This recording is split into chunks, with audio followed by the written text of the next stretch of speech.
আমাদের ওয়াজ করা খুব মুশকিল হয়ে যায়। কিছু কিছু জায়গায় গেলে বলে হুজুর এমন ওয়াজ করবেন হুজুর আছেন মাটি কাঁপে ওঠে।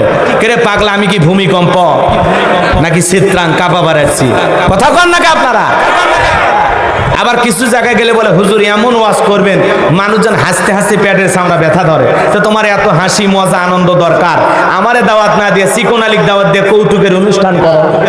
কথা কন না কে? আবার অনেক জায়গায় গেলে বলে হুজুর আজকে এমন ঘটনা এমন একটা কাহিনী ধরবেন হুজুর মানুষ জানি একটাও না ওঠে। আমি কি শ্রোতার পা ধরে বসে থাকবো? কথা কন না কে? মন চাইলে শুনবে, না শুনলে চলে যাবে। কথা কন ঠিক কিনা?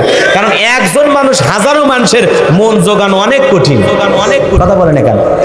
আমরা স্বামী আছি, বইয়ের মন জোগাইতে পারি একটা, আর এতগুলো মায়ের সন্তান আমি কি পারবো সবার মন মতো ওয়াজ করতে?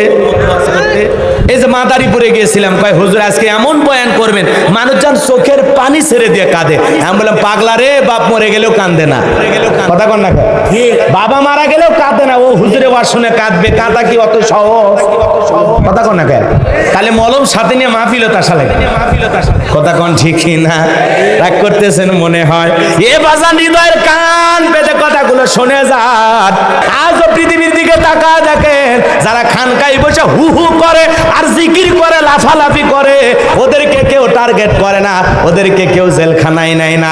যারা আল্লাহর জমিনে কোরআনের সোনালী সমাজ কায়েম করার কথা